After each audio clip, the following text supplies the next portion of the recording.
Welcome back to Relationship Rewired Space, the place where relationship rewired community have a real conversation. I am your host, Albina Veniaminova, and I am so honored to bring one of the special person to me into the space that I wanted him to come for so long. Before we get to our guest of the day, I want to introduce him. Brijesh is entrepreneur working at the intersection of technology and human potential, with experience building companies and exploring the deeper framework that shapes how people grow, connect, and heal. His work has taken him through psychedelic medicines, relational and intimacy framework, and leading retreats focused on personal transformation and masculine development. Let's welcome Brijesh and hear from him how he is doing. Brijesh, welcome. Thank So you for having me. Nice to see you all. such a pleasure to have you, and um, I'm so blessed you are part of the upcoming retreat. We'll get to it later. Stay tuned. We're gonna have an interesting conversation about things that are matter to everybody in the world. But Brijesh, tell us your story. Where Mm. you from? How you are? What is your thing? Whatever you consider is important for people to um, relate to, get to know you. Mm. Yeah, thank you. That's a good place to start. So, yeah, maybe I'd like to start with how I think about story and what story is. So, we tend to think of story as a narrative, something that is created, often made up. We tend to magnetize towards stories when we're young, and we love being read and told stories. And what I've come to learn in a contemplation of story is that I view it as a technology. So, as an organism, as the most sophisticated organism on the planet, we are, as humans, built with a series of memory structures and memory mechanisms, from our mind, our conscious memory, to our subconscious memory, the nervous system, all the way down to the individual cells and the genetics that carry the collective experiences of our ancestors as memory. And so story is a mechanism for indexing and understanding memory, because memory is simply data. So the data is um, the the collection of our experiences, which you can think in its most base sense in bits, right? And then story is the layer that we apply to it that helps us understand where and how and to what extent we derive meaning from our experiences.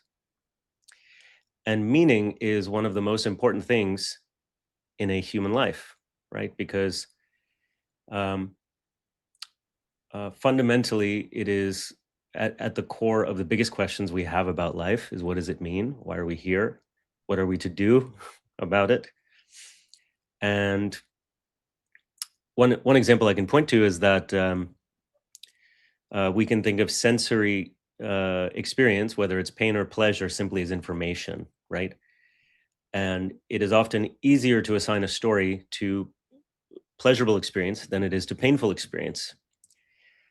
And what I've come to is that suffering, which is a common thread of experience across humanity, is simply pain or information that we are unable to assign meaning to, or unable to create a meaningful story around. So I wanted to start with that to contextualize my relationship to my story, and in hindsight, seeing how much it has evolved in order to optimize for this, in order to optimize for meaning, right? And meaning for me translates to how I can relate to it, which we'll get into also in the context of relationships, because we live in a relational universe. And as a man, as a masculine, what I can do about it, what a meaningful action is for me in order to experience fulfillment in this life, for this energy, for this soul. Mhm. So my own story, I was born and raised here in the US to immigrant parents. My parents are of Indian subcontinent descent. My mother was born there. My father was born in Africa, in Kenya, actually. And he grew up there. My grandfather went there about 100 years ago, so he and his 7 siblings grew up there. And my my recent ancestors reflect or comprise a sort of adventurous, uh, enterprising subset of my ethnic class, right? So it's people who were willing to leave what was familiar in their homeland Mm. to venture off into mystery, right? In for the promise of a better life without knowing what that is specifically, and having trust in that and trust in their own ability to navigate that. So my grandfather left India about 100 years ago, raised children in Africa in Mombasa, which was a British colony at the time. He rowed a wooden boat for 6 months through ports in the Indian Ocean and arrived and wrote a letter home to his parents, 6 months later, where they learned that he had made safe passage. And then of the 7 siblings, roughly 4 went to the UK, London, and 4 came here to the US, Boston and New York, or 3 came to the US, Boston, New York, my father included, who's the youngest. So I grew up in New England.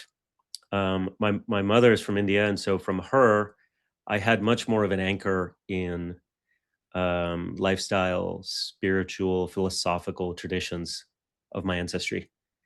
So growing up in Connecticut in the 80s and 90s in a somewhat wealthy suburb of New York City, where we ourselves were not super wealthy, much of the early half of my life was based on sort of that environment, that container, and discovering who I am within the context of being different in a otherwise rather homogenous environment. And then I came to school, moved to Boston, studied finance, worked in finance and didn't like it, and started some businesses, and then got into the venture side, investing in dozens of companies, and have sort of never known, what my matrix purpose was. I've always kind of had just enough of an aversion to it to be seeking something else. Mhm. And more recently, I am building a personal brand, content, speakership around spirituality, technology, entrepreneurship, and masculine feminine relating, masculine feminine polarity, which is what I call the new STEM. Mhm. So that's somewhat my story. It's being updated in accordance the um, with the goals I was speaking of earlier. Mhm. Is how do I create meaning given my set of experiences in an ever-changing landscape, ever-changing world? Mhm. That's a good one. So I remember you just mentioned that meaning is the point when we don't have a meaning to certain event or certain experience. That is the struggle. Did I get you right? Yes. Yeah. One simple example to think about is pain, right? Mhm. Having chronic, say, joint or muscle pain without any explanation, where medications and treatments are not working, is a form of suffering because there's no explanation for it and there's nothing you can do. And yet, getting up off the couch and running a 5K or going to the gym introduces to the nervous system and body a certain type of pain that's very easy to assign meaning to because there is a common shared experience around the reward of introducing that type of pain. And so that's something that we are regularly able to do. Similarly, um, having a distaste for spicy food when we are children and our palate is not quite developed, and then Mhm. developing a taste for spicy food, which is painful, and the body learning that a wave of endorphins follows that initial experience, and that there is that same information takes on a different meaning. Hmm. So we assign the meaning to a certain experience, but that meaning probably that experience that we're assigning meaning to, it's labeled as plus experience, like minus or positive, negative. Is that what Yes, you're? and yes, in some sense, I mean, we are to the extent that we are conscious, we can assign meaning, and then to the extent that we're have developmental work to do in our conscious awareness, Mhm. meaning is often assigned on our behalf. Mhm. by Based on culture the and choice. society. Yeah. Yes, and the upbringing and the culture. Yes, yes, Yes. constraint. Okay, now I see. So let's transition into, with that meaning, bring it into a life. Let's say daily life, Mhm. daily experience, and let's be more specific. Area relationship, right? So people do tend to suffer in that aspect, in that area, for many different reasons, right? So is that because the meaning is assigned to experience in the past affecting them? And so they are, can you just open a little bit more on that? Yeah, in most cases, I think what you're saying is correct, right? Like the relational experience we are having today is grounded in relational experiences we had when we were very young, the bulk of which is formed pre-verbally. And if Mhm, it's pre-verbal, meaning from 0 to effectively 5 years old, like 5 to 7 is when we begin to develop some vocabulary, some mastery of the language. But from 0 to 5 years old, the experiences we are having are largely shaping uh, our nervous system around how we relate, and typically in the context of how we relate to our caretakers, who are responsible for our well-being, for our survival, and on whom we depend. And when we in the early stages of life, we depend on them non-verbally.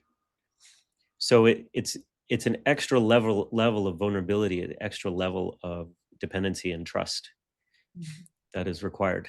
And so the way that those early experiences shape our nervous systems, our reward systems, our belief systems and viewpoints of the world and how the world works, mhm, and fundamentally what we must do or how we must be in order to receive love, receive and give love in many different forms, right? In the form of presence, in the form of being nourished and nurtured, in the form of being heard, in the form of being supported, celebrated, um, in the form of being paid, right? mhm.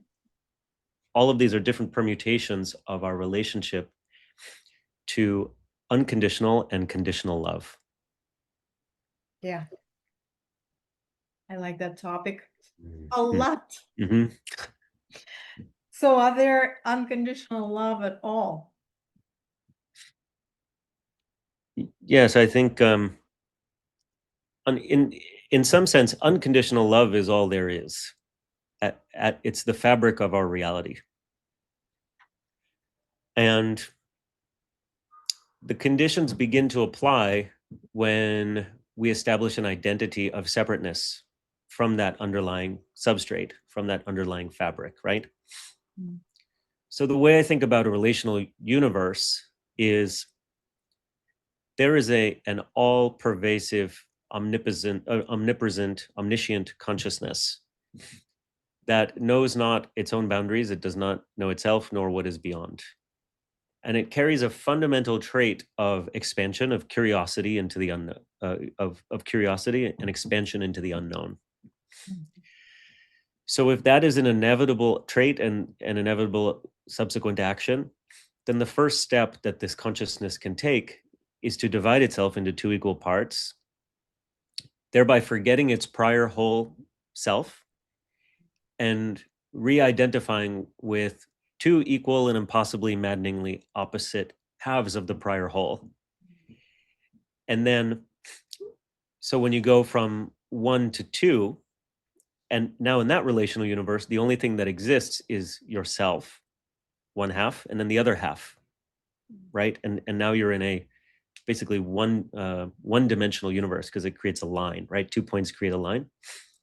So then the next subsequent action is for those two bodies to be interminably attracted to each other and collide, and do so in exceedingly novel ways with the objective of learning about the prior whole self, having forgotten about the prior whole self, because that learning has to be definitively new in order for it to have meaning. So that's the very basic masculine and feminine duality. It is if you call an all pervading spiritual or God consciousness seeking to know itself, and then it takes the only step possible, which is to divide itself into two equal opposite wholes, halves, which then converge back. And then we as humans are a few steps down the line, but we are simply an endlessly novel permutations of that same function that are seeking to remerge, to learn new information that we can report back to a consciousness that has forgotten, willfully forgotten that we have been sent on this mission on its behalf. I need to write a report. Mm. What? Mm. How, guys, are you liking it? Drop please your something so we know this is all relevant and information is really blowing your mind too, just like mine, in a good way. But yeah, every word I want to just memorize. So I'm coming from my own experience as well as the experience of my clients, right? And everything that you say, you operate with an enormous amount of technical words that I don't have. And I do appreciate, I love it. Very powerful. Yes, very powerful. Thank you, Bill. Thank you for feedback. And your perception is more like technical.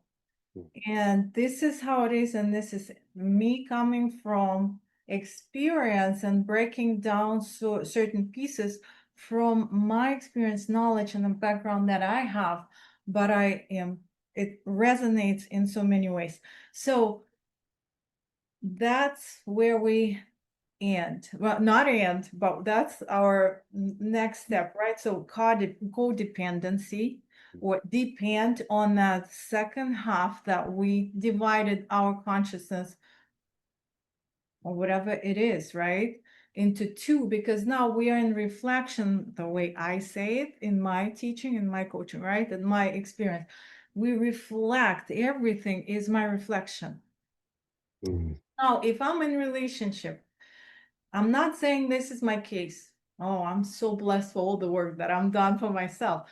But this is the case for many, many people, right? And majority that are coming or reaching out and asking in relation to the retreat that we are having August 14 through 16, that around that tension that people build in relationship, but the tension is a suffering.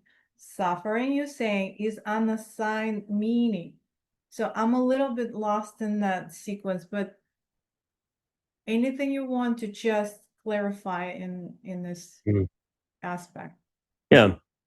Well, I think tension is not necessarily suffering. Tension is also pleasure, right? True. Tension is it's resistance that allows balance, right?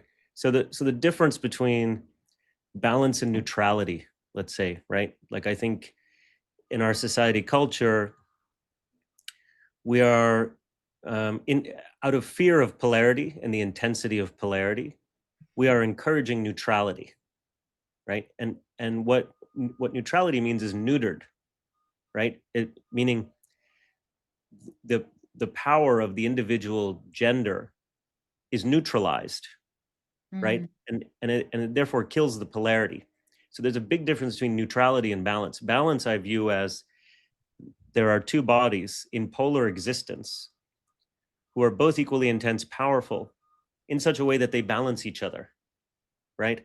Like the Earth, Sun, and Moon live in a polarity across vast distances, and it's a very precariously, delicately balanced polarity, and it's from that delicate balance that we can have this richness of life that we experience through biodiversity and culture and technology, and all of these things are because of that perfectly curated distance between Earth and Sun, and the perfectly timed movement of the cosmic bodies, including the Moon, right, which governs the feminine reproductive cycle of every creature on the planet.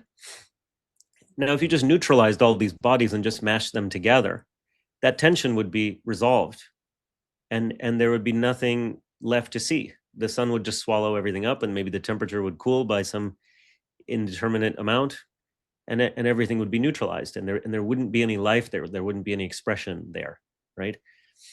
So to me, that's the balance between, or that's a difference between balance and neutrality. So in relationship, I think what is important is to discover the right polarity, the right balance. That it doesn't mean that um, that a human man must embody all the masculine traits, or that a human woman must embody all the feminine traits. I like that. But there still needs to be some kind of a polarity, and if it's not in the gender archetypes, perhaps it can exist in other archetypes, Mm-hmm. right? But that polarity is required for the healthy flow of the channeling of information, which is what creates the meaningful experience, Mm-hmm. right? And this is why we famously say that opposites attract, right? And then it can feel nice to meet somebody who's just like you, right? But it can also be short-lived if there isn't enough novelty or diversity or surprise or mystery. Yeah. Yes, yes, yes. Love this topic. We can go deeper into it, guys. If you have any specific conversation, question related to your own situation or life experience, please feel free to drop in the chat or put your hand up. And if you're watching and recording, leave a comment, like the call, like this video, share it. Let's just create a flow of good energy. Brijesh, okay, so my question is next.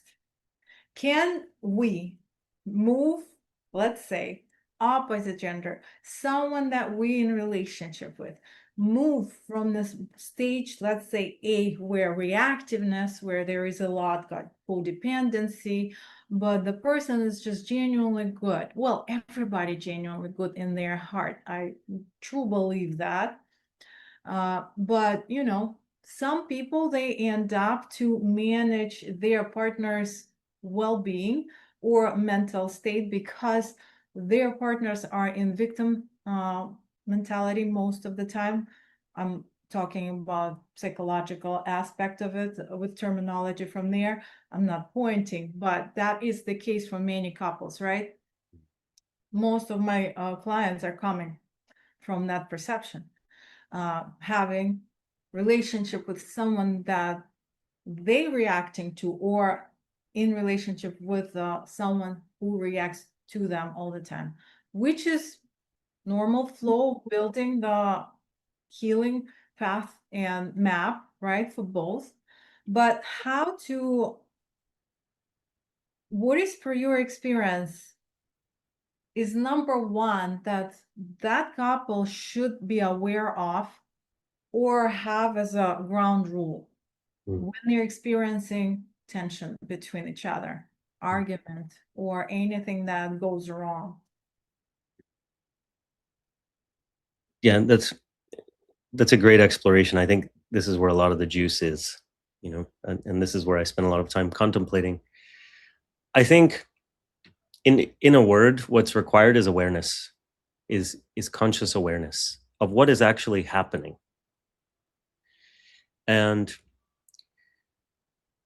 when I see most relationships, or even if I were to just generalize in what a human romantic, let's just say monogamous for the sake of argument, relationship looks like in today's Western culture and society, much of it is the product of, call it 40 or 50 years of a certain type of cultural programming. And without making a judgment on that programming itself, what I would ask is, if there is a like unnameable amount of energy being spent on entraining our starting from childhood, and training our children um, what they can expect from a relationship, or what an ideal relationship is, or and we know that it's something that they are yearning for clarity on at that age, because at that age, again, they are um, they are dependent on caretakers and who create their world around them. And since we live in a nuclear family, sort of single household environment, most children are deprived of the diversity of support and nourishment and experience that they would normally be getting from a human tribe, which has a collection of all the different types of archetypes, right? Mm-hmm. Both masculine, feminine, young, adult, elder, and in each of those, the different roles, right? Mm-hmm. Maiden, mother, crone, warrior, king, lover, magician, right? So if we are programmed and entrained to feel through most of our childhood and early adulthood some lack, some deficiency in how we are met, and at the same time taught that there is one person that is going to complete this for us, right? Through, I just think back to all the Disney movies I saw as a child. I think back to all the rom-com films, and even like teenage rites of initiation films in the 90s, right? And they all sort of carry this programming. So then what happens is that we begin to seek idealistically one person that can fulfill, that can check all of these boxes that are required of us, right? So for me as a male, a woman may be seeking in me a lover, a friend, a father, a teacher, a disciplinarian, maybe even a son, right?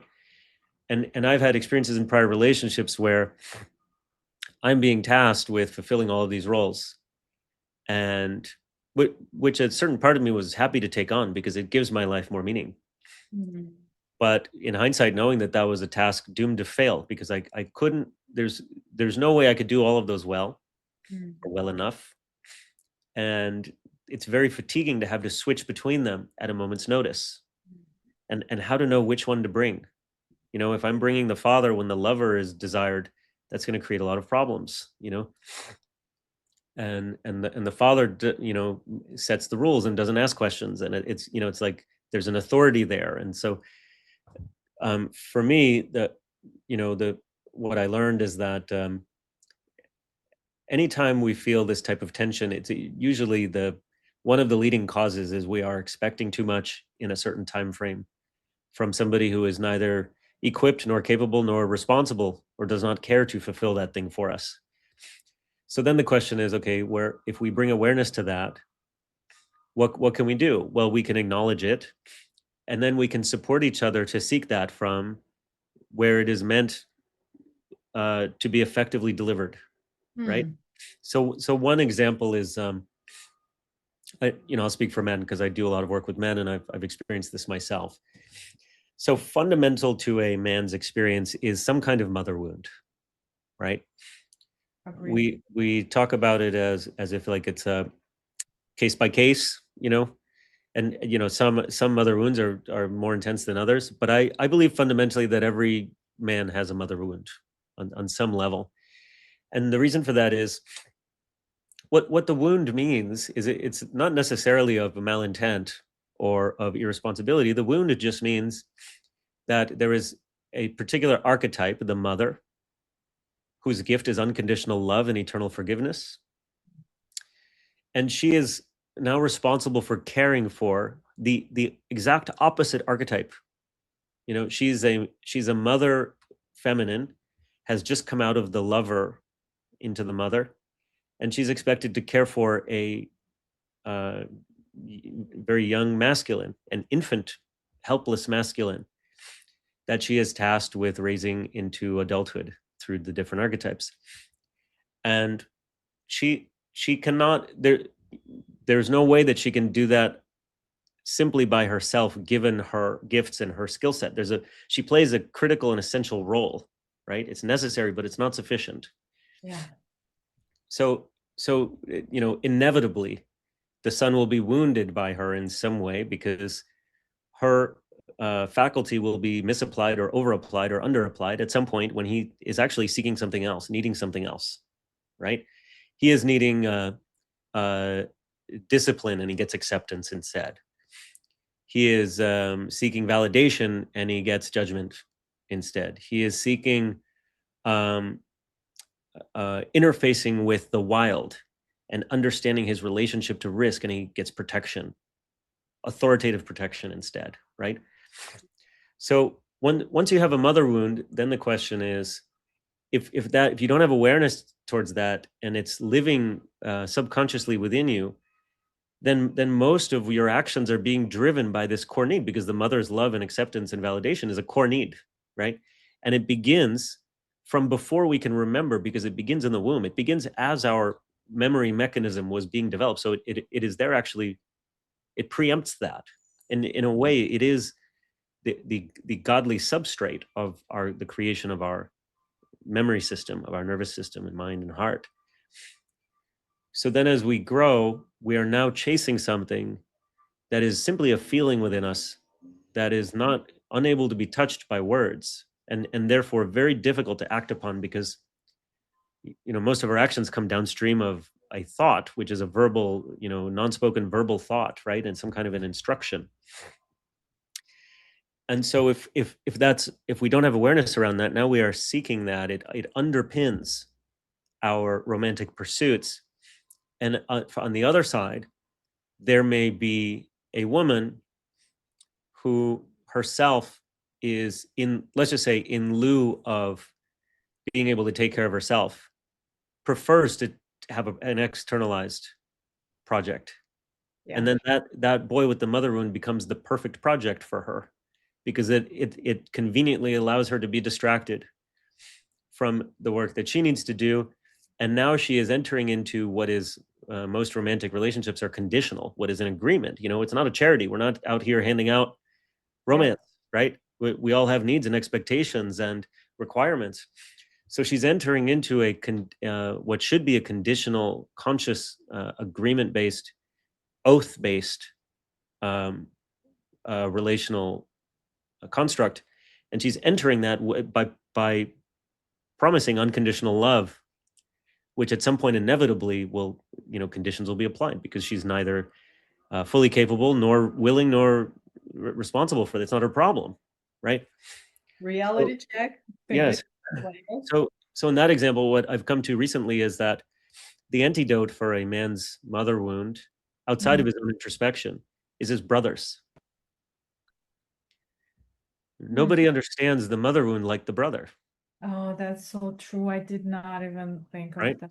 And it doesn't have to be a little brother. Obviously, it helps, because if it is, if it's your genetic brother, that means you've shared the same womb, which means you've come from the same place, and you have the impact of a common mother and her, all of the sort of unnameable influences that a mother's energy field and body and experiences during those 9 months have on your nervous system, as your heart and your mind and your ears and your hands and fingers are being created. You share that in common. And so there's something fantastic to unpack there. I've learned this in conversations with my own brother. And then outside of outside of biological brothers, it is our brothers. It is other men with whom we feel alignment in values, in worldviews, who are either, I think it's also important to mention that there's a healthy window of competition there. We value and respect each other on core values, but they are just ahead in some areas enough that we can be inspired by them and see the path to getting there. And that they are just enough ahead that they can see the value in teaching. They're not so far ahead that they feel like we are dead weight, and that we feel like what they have achieved is unattainable and able to be written off, right? So yeah, I guess to summarize there, I think in this specific example of healing the mother wound, many men turn to their partner when in fact they should be turning to their brothers. And our society and culture is, in my experience and in my view, designed to sever the connection of brotherly love through isolation, through homophobia, right? Through early training around expression of emotions and vulnerability, being weak. You know, I do agree that a man needs to hold it together. You know, if you're flying in a plane and the pilot comes out crying because he's scared, that's a huge problem. You shouldn't be flying that plane, right?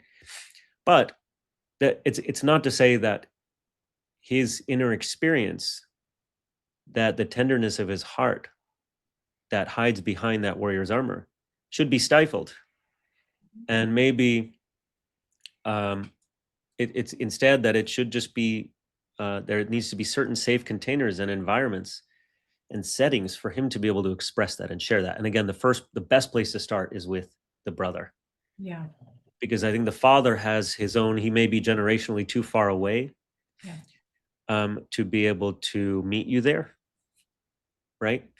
And if you're sharing too much emotion and vulnerability around the women in your life, if it's the mother, she'll become overprotective, which is not to your benefit.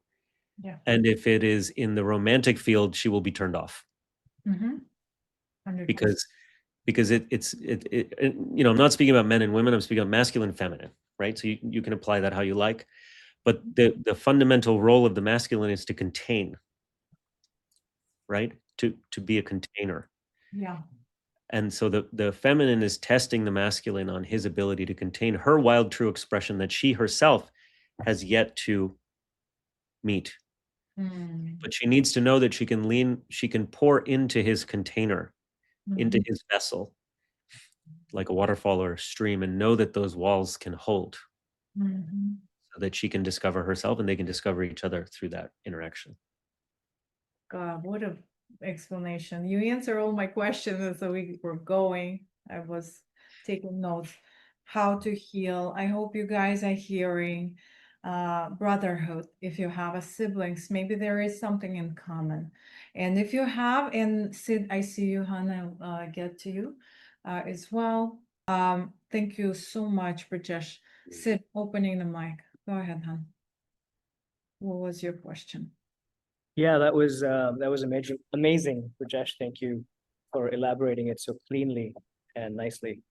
Um, I've been in relationships and always exploring the boundaries of what it means to be authentically relating with somebody, whether it's, a partner, a friend, or, somebody, an acquaintance, right? And I think every relational dynamic, as you mentioned early on, it's a bit like planetary movement, right? It's like there's a little bit of a play. There's a play of gravity of sorts.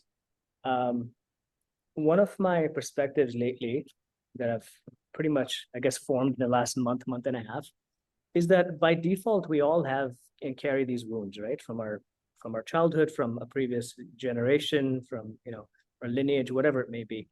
Yeah.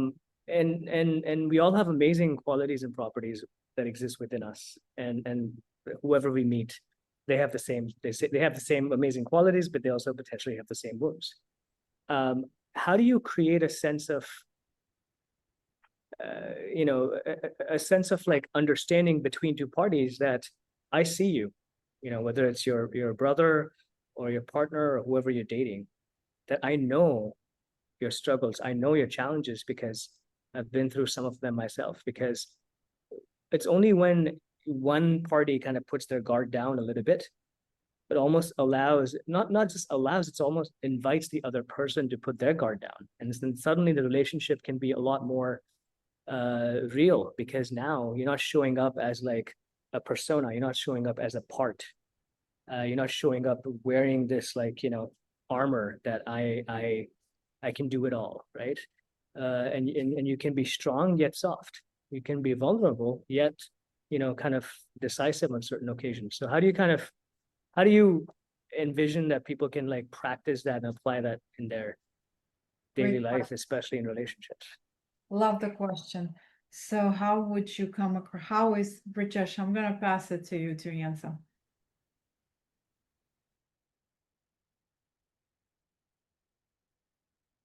Uh, I oh, think if you're on you're mute. talking, you are now. Oh, sorry. Yeah, I think you said it, Sid. Thank you. That's a great question. And I think vulnerability is key. I went on a sort of deep dive on this recently, and I was, when I come into a concept that I understand has importance, I like to look at the etymology to understand what it actually means. And vulnerability comes from, the root word is vulnus, which means wound.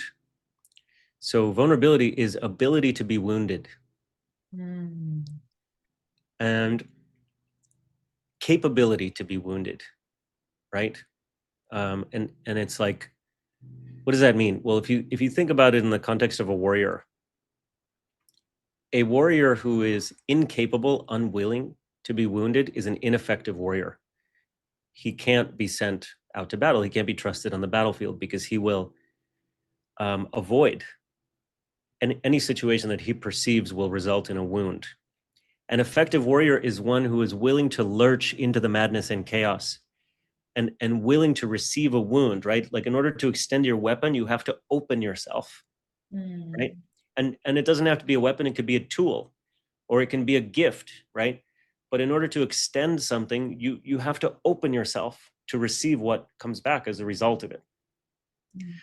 So vulnerability is ability to be wounded. And I think what follows is the importance of selecting, especially in romantic context, how we are being vulnerable, right? Because I don't think that blanket vulnerability is typically a good idea. It depends on the setting, right? Like, you could be in a therapeutic setting where you can really go deep on it and open up.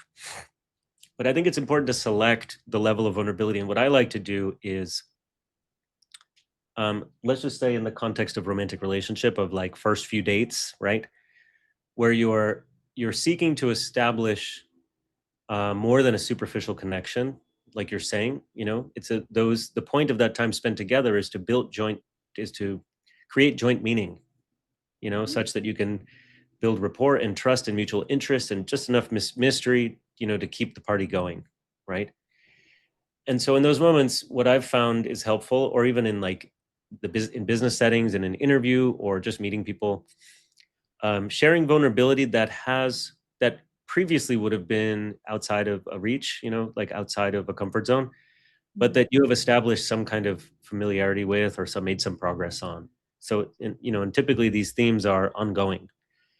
So you can choose something, you can choose an aspect of you, where you're discerningly sharing vulnerability in terms of, here's something that is sensitive to me. Here is what I've learned through my experiences. Here's what I've tried. Here's what worked. Here's what didn't. Here's a breakthrough I had. And here's what I have left to explore, questions I have left to answer. Because now it shows vulnerability, which again is ability to be wounded. It's bearing some aspect of yourself that is incomplete, but it's also showing some relationship to it, some responsibility towards it, some progress there. Because if you're just sharing openly vulnerability, and there's just big question marks on what this even means, then that can be something that is a deterrent. The other thing I'll say, that I didn't know when I was going to weave this in, but I think this is important to say, is that it's important to get to some of these things as quickly, as early as possible when you're relating, right? Because a relationship is an agreement, and this agreement is taking place, it's being engaged on many different layers or many different dimensions of technology in our human experience and body, right? So it often starts at the physical level, right? Where without some kind of a physical attraction, even if it's not able to be generalized, but let's just say health or perception of healthiness, there's a physical attraction, there, which is basically biology and chemistry. And then beyond that, there is a psychological attraction, sociological shared ideals attraction, philosophical attraction, right? The physical attraction also includes like activities. Do you like being outdoors, or are you an indoor person, or do you like camping? Are you adventurous, right? So these are different dimensions of attraction. And if the first few dates are going out to eat and drink, or watching Netflix together, then you're missing an opportunity to establish some of these more foundational points of bearing, and allowing the physical, chemical, biological mandates within the body to begin to take hold and sign checks that you're going to be responsible for later, Yeah. Oh, wow. This is good. right? Mm. So once let's say a couple who's dating is goes out to dinner a few times and is spending maybe time outside in a restaurant or a bar where there's lots of other energy and there isn't a lot of isolation in terms of being able to connect one-on-one, and it very quickly escalates to some kind of physical intimacy or shared intimacy. Now a lot of these biological and chemical agreements and deals have already been engaged, Yeah. and that goes to the level of, let's say, the chemistry of our reward systems, which again have been entrained in us since we were pre-verbally, since we were infants. And let's just say for a child, the way they had to behave in order to get what they wanted, right? Like they would have the status quo, and then if they were in the grocery store and they were feeling abandoned at 3 years old and they needed that extra bit of love, they knew they had to throw a fucking tantrum to be able to get it, right? And that reward circuitry is still alive. Yeah. And if you've begun to engage chemically, now you're interfacing with that. Mhm. And often, a lot of these things are subconscious or outside of conscious awareness. They're impulse or compulsion. So once you've begun with those, once you've begun interacting on that level, it can be very challenging to bring some of these higher order topics into the mix. Oh, And, yeah. and if you do, they won't matter, because the lower order, those forces are extremely powerful, because as far as the body is concerned, it has, its root level desires are to eat, sleep, have a roof over its head, and reproduce. Mhm. So if you are without establishing a lot of these things and having your hand on the rein of it, now the body is at work achieving those objectives, and it will always win. That's why we're here. Despite famines and wars and global calamity and all this stuff, we still persist. And that's the reason. Because if we sat around and talked about what we actually wanted consciously, and we're able to control our desires, we wouldn't be here. Yeah. Love it. Enormous amount of wisdom, and your angle is so objective. I love what you are giving away. And whoever watching us and recording, Brijesh is coming into this retreat. He's a part of it, August 14 through 16. I am extremely, extremely happy for you being a part of it. I have 2 questions left, as I see we're almost at the top of our time. And then I have a really short fire questions for you to get to know who is Brijesh. But before we get to those, number one, what every man should really know about themselves, and most times they don't realize on that point. The main thing that comes to mind is the how under-equipped our society and culture is at providing us the proper rites of initiation for us to become a true man, right? So tribally, those mechanisms were there. They were tried and true, tested, Yeah. administered at appropriate times by a very adept tribe. And these days they are not there. And some percentage is there via analogs, right? Sports and first dances and things like that. But most of it is missed, and most of it is ad hoc accomplished through circumstances that we are not prepared for. So it's wild card. It's like rolling the dice. Yeah. So the better inventory you can take of your rites of initiation passage at different ages, and then find ways to have a kind of replacement, right? Have an experience that can graduate you from your 17-year-old self, from your 25-year-old self. Love it. Is it something that you will be able to talk more about and support guys, Yes, in the retreat? yes, absolutely. I am so excited for everybody who's coming. And the second question, more relevant to a women, just to know what and how. And when a man goes quiet in relationship, when they're checking out, how women should show up for the man to support, or either if per your experience, it's not that it's like you should know, but per your experience, would be wise at this point for women to act and react? Mhm. When a man is going quiet, he's typically there's a processing happening, right? I think solitude is fundamental to a man, and so what I would recommend or to play with is as much as you feel the impulse to speak and intervene, see if you can channel that energy into simply observing, into presence and observation. Mm. And the feminine power is so much more. It's the subtle power is magnitudes beyond. In terms of her ability to speak to direct a man, her observation and energetic field has 100 times the power. And so if you're just simply observing him as a phenomenon, as an unfolding phenomenon, if you can separate yourself from him as your man in that moment, somebody you're responsible to care for, but view in a this as an unfolding anthropological study, and to connect him to the unbounded love of the observer that's behind your own eyes, and then through that experience, through that quantum experience of observing, you'll see that just being seen in his process is so powerful. And you may be surprised at how able you are energetically to direct him, because feminine intelligence is all expansive, and there's a field, like a man is discrete and in one place, right? The feminine field is expansive, and it has a broad reaching intelligence that through that observation, you'll be able to direct him to where he needs to be, or direct what he needs to him, often without words. And it could be in the form of the brothers that he's seeking, in an activity that he's seeking, in nourishment, right? In solitude, in appreciation, right? All these different ways. I hear you. So the most important, just observe, step aside, and don't react. Yes. Hear me Yes, but out. also don't abandon being present, non-judgmental and present in observation. Oh, let's try that.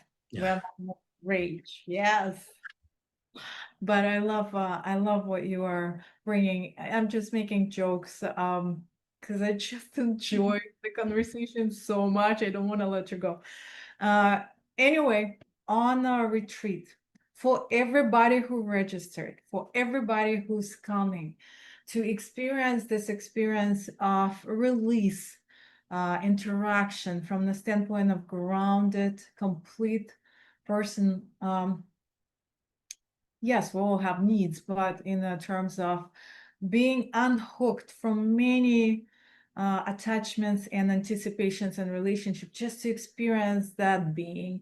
I'm just so excited. And I know you are coming to retreat with a gift for everybody who registered. What would that be? What is it you are offering for everybody who registered? Yeah, so I'd love to offer a one-on-one. There are different topics: spirituality, technology, entrepreneurship, masculine, feminine, polarity is where I'm focused currently. So I'd be happy to offer a one-on-one call. Oh, if somebody's coming to your one-on-one, it's a map around the life. So yeah, I am blessed and very thankful for you to offer your time in the form of one-on-one for everybody who register. Remember, you will receive email if you registered in regards to all the gifts that you're getting in the bonuses that you're receiving when you register closer to event. We'll communicate that. All right, you ready for the short fire questions? Yes. Guys, do you guys have any questions before we roll into our final stage of the call? Awesome. All right, coffee or chai or cacao? Oh, cacao, of course. Of course, right? Cook or be cooked? I like to cook. Hmm. I don't know that, but I love how Clara cooks. I'm just saying. Worst dancer in the room or best singer? Oh, worst dancer in the room. I love dancing, so I'm happy to be the worst dancer in the room. That means there's gonna be a lot of good dancers. There you go. So how about beach or mountains? mountains. Love that. Last thing you Googled, just random. Last thing I Googled. Yeah. I'm looking at new DJ controllers because I'm learning how to DJ. So I doing some love research your there. move. Brijesh is bringing his tunes to the retreat, so it's gonna be nourished with his vibes, with his frequency, energy, music. It's beautiful. Night in or night out? It's been a while since I've had a night out, so I'll say night out. All right. One thing you can't travel without.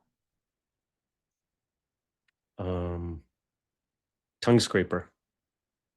What is that? It's Oh, a that's yeah. right. Yes, I know. Got it. Yeah. Not even a brush. No, I'd take the tongue scraper. That's cool. You stuck on an island. 3 things you bring with you. Swiss Army knife, have to have the right tool for the job. I'd bring a guitar so I can Ooh, make music, and I would bring a photo of something that reminded me of something to be inspired by. we have Bill coming to retreat. He's playing the guitar. Amazing, Unbelievable. amazing. Most useless Saw them talent behind you. have. Yes. Most useless talent you have. Oh, I don't know. Most useless talent. I can snap with like 4 fingers. Yeah. Oh, wow. I never thought about that one. Yeah. Spicy food, yes or absolutely not? Yes, of course. Yes. First thing you do when a song you love comes on. Dance. Yeah, that's right. Morning alarm, snooze or jump out. No alarm. No alarm. I love No. that. Lake at midnight, in or watching from the side. In. I just did that the other night for new moon. Knowing you, I know that. Mhm. One thing that always makes you laugh no matter what. My brother. And if you weren't doing this, what would you be doing? I'd probably be on that island with my 3 things. That's right. Okay, so and the last and final question. Is there anything you want to close with? Is there something that you want everybody here take with them? Is if that thing would be the only thing they would remember?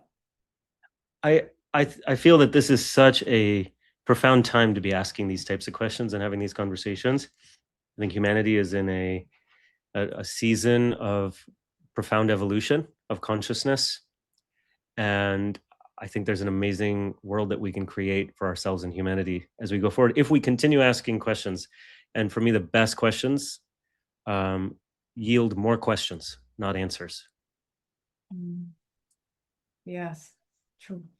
Thank you so much, Brijesh. Thank you for your Thank you. wisdom, for your time, for being here, for coming to retreat, for being part of my life, my personal tribe. I love your energy, and I'm so grateful that we are all together putting such a magical retreat for people who really want change in their life. Is there anything you guys want to add before we close? Thank you, Aida. Appreciate it. I just want to say I love you all. I love you both. And I miss Yeah. you both. You love you, Sid. And I'll just say, what a wonderful energy on this call, and I can't wait for the retreat and to meet you, Brijesh, sorry, and wonderful time. Thank you so much. Likewise, Bill. Thank you. Thanks for being here. Thank you for everybody. And we'll play Brijesh. some music. Yes. Yes, forward bring to the guitar on that weekend. We're gonna have it all together. Oh, you have a lot of them. He has a collection. So everybody, it's been a genuine pleasure to see you, to spend time with you. Thank you so much for showing up, for your time being here, for everything and engagement, for your feedback. Love you guys. Once the video is posted, please like the video, share if you feel like to share with somebody that needs to hear some of the messages from our unbelievable speaker, Brijesh. We'll see you guys next week. And before I close, I want to announce that next week we have another super speaker, another special guest, and more on that will be posted in our community group. Aside from that, love and blessings to all. It's been Relationship Rewired. I'll talk to you all next week.